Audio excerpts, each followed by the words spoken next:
Hello friends, welcome to the good life. आज हम बात करेंगे कोलबर्ग की थ्योरी ऑफ मॉरल डेवलपमेंट के ऊपर। सो कोलबर्ग कौन थे? लॉरेंस कोलबर्ग 20th सेंचुरी के अमेरिकन साइकोलॉजिस्ट थे। लॉरेंस कोलबर्ग का जन्म 25 अक्टूबर 1927 को ब्रॉन्क्सविले, न्यूयॉर्क में हुआ था। उन्होंने शिकागो विश्वविद्यालय में साइकोलॉजी डिपार्टमेंट में और हार्वर्ड यूनिवर्सिटी में ग्रेजुएट स्कूल ऑफ एजुकेशन में प्रोफेसर के रूप में कार्य किया। कोलबर्ग साइकोलॉजी के फील्ड में अपनी थ्योरी ऑफ मॉरल डेवलपमेंट के लिए जाने जाते हैं, which was inspired by Piaget's stages of cognitive development. Kohlberg का मानना था कि जैसे एक चाइल्ड कॉग्निटिव डेवलपमेंट की अलग अलग स्टेजेस से गुजरता है, उसी तरह उसका मॉरल डेवलपमेंट भी अलग अलग स्टेजेस में होता है। कोलबर्ग का मॉरल डेवलपमेंट का सिद्धांत एक ऐसा सिद्धांत है जो इस बात पर केंद्रित है कि बच्चे कैसे मोरालिटी और मॉरल रीजनिंग डेवलप करते हैं। कोलबर्ग का सिद्धांत बताता है कि मॉरल डेवलपमेंट 3 लेवल और 6 स्टेजेस की एक सीरीज में होता है। कोलबर्ग का रिसर्च प्राइमरली इस बात पर फोकस था कि कैसे चिल्ड्रन या फिर स्टूडेंट मॉरल डिसीजंस लेते हैं जब वो कोई मॉरल डायलेमा फेस करते हैं। चलिए आगे बढ़ने से पहले यह जान लेते हैं कि मॉरल डायलेमास क्या होते हैं। मॉरल डायलेमास एक तरह का इररिजॉल्वेबल मॉरल कॉन्फ्लिक्ट है। मॉरल कॉन्फ्लिक्ट जिसको रिजॉल्व करना मुश्किल होता है, वह सिचुएशन है जहां पर एक व्यक्ति 2 या 2 से ज़्यादा मॉरल चॉइसेस फेस करता है। कंडीशन ये है कि ये मॉरल चॉइसेस आपस में कॉन्फ्लिक्टिंग होती हैं, जैसे कि ऑनेस्टी वर्सेस कंपैशन। अगर आपके सामने एक छोटा गरीब भूखा बच्चा किसी दुकान से एक बिस्किट चोरी करता है, तो क्या आप ऑनेस्टी दिखाकर उसे दुकानदार को कंप्लेन करेंगे या फिर कंपैशन दिखाकर उसे छोड़ देंगे? और आप इन 2 चॉइसेस में से सिर्फ एक ही चूज कर सकते हैं। एक को चूज करेंगे तो दूसरे चॉइस के साथ कॉम्प्रोमाइज होगा, है ना? इधर conflict and irresolvable moral conflict. Kohlberg ने अपनी थ्योरी को डेवलप करने के लिए एक मॉरल डायलेमा की सिचुएशन बनाई, एक कहानी की सहायता से। वो कहानी थी हाइंज की, जिसे कोलबर्ग ने अपने 10 से 16 साल की उम्र के छात्रों को प्रेजेंट किया और इस स्टोरी के ऊपर उन छात्रों से कई तरह के प्रश्न पूछे। स्टोरी कुछ इस तरह से फ्लो होती है। हाइंज एक lower middle class family background से है। हाइंज की वाइफ हॉस्पिटल में है और उसे कैंसर है। हॉस्पिटल के डॉक्टर हाइंज को एडवाइस करते हैं कि अब बस एक ही दवाई है, लेट्स कॉल इट संजीवनी, जो उसकी वाइफ को मृत्यु से बचा सकती है। हाइंज केमिस्ट की दुकान में जाता है और दवाई के बारे में पता करता है। केमिस्ट उस दवाई को कॉस्ट से 10 गुना प्राइस में बेचने की बात करता है, पर क्योंकि हाइंज एक लोअर मिडिल क्लास फैमिली से है तो वो इतनी महंगी दवाई अफोर्ड नहीं कर सकता है। हाइंज केमिस्ट से प्रार्थना करता है, उससे उधार में लेने की बात भी करता है और तो और भीख भी मांगता है, पर केमिस्ट उसकी एक नहीं सुनता। हाइंज घर वापस लौट आता है और काफ़ी सोच विचार के बाद वह उसी रात को केमिस्ट की शॉप में जाता है और केमिस्ट की शॉप में घुसकर दवाई चोरी करके ले आता है। यही है हाइंज की स्टोरी। यहाँ पर मॉरल डायलेमा यह है कि अगर आप हाइंज की जगह पर होते तो क्या आप अपनी वाइफ की जान बचाने के लिए दवाई चोरी करते? अगर हाँ तो क्यों? अगर नहीं तो फिर क्यों नहीं? इस स्टडी ने कोलबर्ग की 6 stages of moral development theory के लिए ग्राउंड वर्क तैयार किया। कोलबर्ग के अनुसार एक बच्चे में मॉरल डेवलपमेंट 3 लेवल और 6 स्टेजेस में होता है। यह 3 लेवल्स हैं। Number 1 pre conventional level, number 2 conventional level, number 3 post conventional level.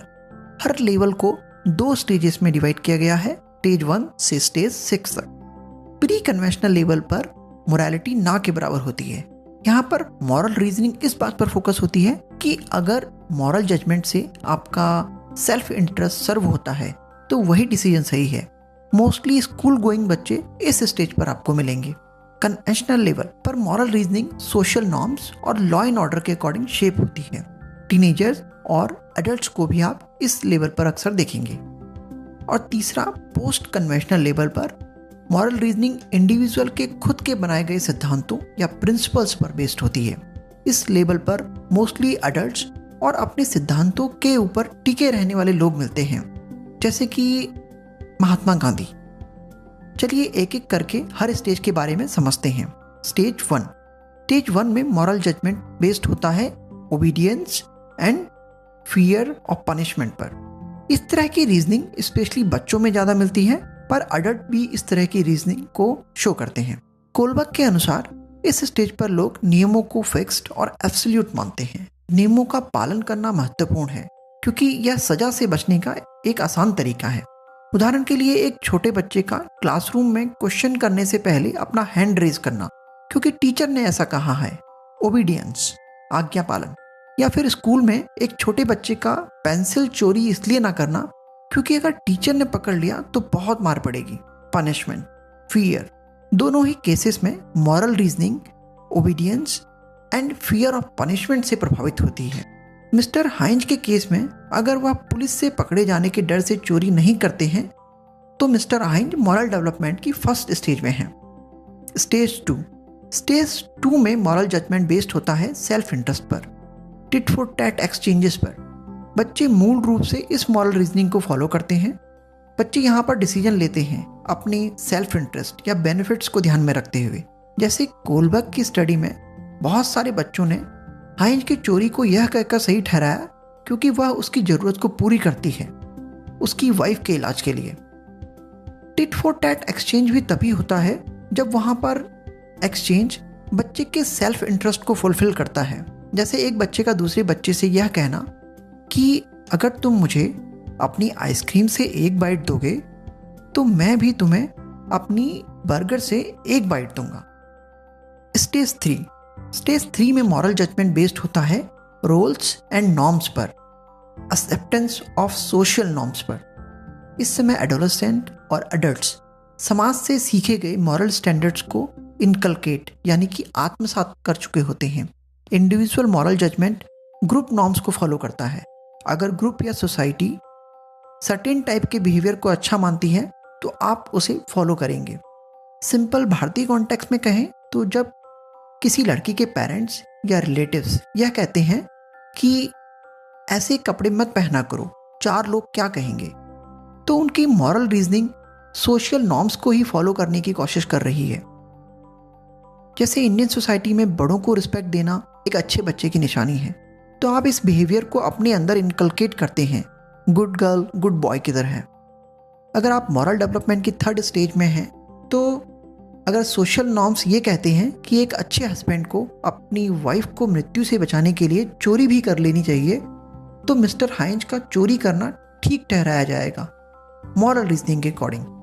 Stage 4 में मॉरल जजमेंट बेस्ड होता है authority and maintenance of law and order पर। इस स्टेज में नियमों का पालन, अपनी ड्यूटीज़ का पालन, कानून और व्यवस्था बनाए रखने पर ध्यान केंद्रित किया जाता है। जैसे मिस्टर हाइंज के केस में अगर वह इस मॉरल रीजनिंग को फॉलो करके चोरी नहीं करते क्योंकि उससे सोसाइटी में लॉ एंड ऑर्डर डिस्टर्ब हो जाता।